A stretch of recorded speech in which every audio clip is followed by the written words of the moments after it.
দেশের একমাত্র প্রবাল দ্বীপ সেন্ট মার্টিন শনিবার 1 নভেম্বর থেকে পর্যটকদের জন্য উন্মুক্ত করা হচ্ছে।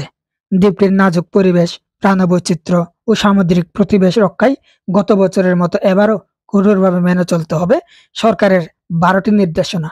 এ উপলক্ষে জেলা প্রশাসনের পক্ষ থেকে নেওয়া হয়েছে ব্যাপক প্রস্তুতি।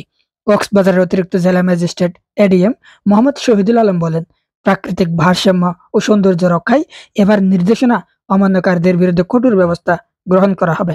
নিরাপত্তার সাথে এবার টেকনাফ নয়, পর্যটকবাহী জাহাজ চলাচল করবে কক্সবাজার শহরের নুনিয়ারচড়া বিআইডব্লিউটিএ ঘাট থেকে। বাংলাদেশ ট্যুরিজম বোর্ডের উপপরিচালক মহিবুল ইসলাম জানান, পর্যটকদের অবশ্যই ট্যুরিজম বোর্ডের স্বীকৃত ওয়েব পোর্টাল থেকে অনলাইনে টিকিট সংগ্রহ করতে হবে। প্রতিটি টিকিটে ট্রাভেল পাস ও কিউআর কোড সংযুক্ত থাকবে, যা না থাকলে টিকিট নকল হিসেবে গণ্য করা হবে। পরিবেশ অধিদপ্তর বলছে, অবৈধ অবকাঠামো নির্মাণ, বেপরোয়া পর্যটক সমাগম ও পরিবেশ দূষণে সেন্ট মার্টিন একসময় গুরুতর পরিবেশ সংকটে পড়ে। তবে গত 9 মাস পর্যটক চলাচল বন্ধ থাকায় সামুদ্রিক জীববৈচিত্র্যের পুনরুদ্ধার ঘটেছে। সেক্ষেত্রে শামুক, ঝিনুকের বৃদ্ধি, লাল কাঁকড়ার দৌড়ঝাঁপ এবং মা কাচিমের ডিম পাড়ার পরিবেশ ফিরেছে। পরিবেশ বিষয়ক সংগঠন ইএস কক্সবাজারের চেয়ারম্যান অ্যাডভোকেট মুজিবুল হক বলেন, সীমিত পর্যটনই সেন্ট মার্টিন বাঁচাতে পারে। তিনি এ উদ্যোগকে সময় উপযোগী হিসেবে অবহিত করেন।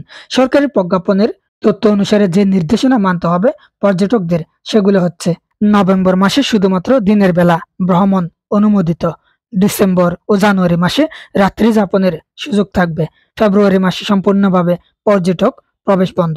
প্রতিদিন সর্বোচ্চ 2000 পর্যটক প্রবেশ করতে পারবেন। সৈকতে রাতে আলো জ্বালানো, শব্দ সৃষ্টি বা বারবিকিউ নিষিদ্ধ। কিয়াবনে প্রবেশ, কিয়াফল সংগ্রহ, বিক্রয় নিষিদ্ধ।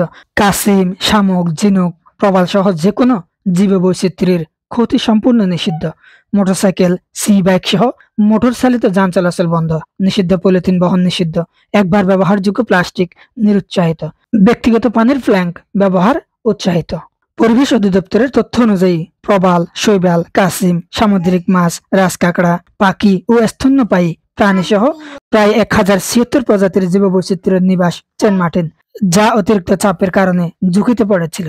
সরকার আশা করছে নতুন নির্দেশনা ও নিয়ন্ত্রণ ব্যবস্থা মেনে চললে সেন্ট মার্টিন দ্বীপ পরিবেশ বান্ধব পর্যটনের আন্তর্জাতিক উদাহরণ হিসেবে গড়ে উঠবে। BD voice, Cox's Bazar.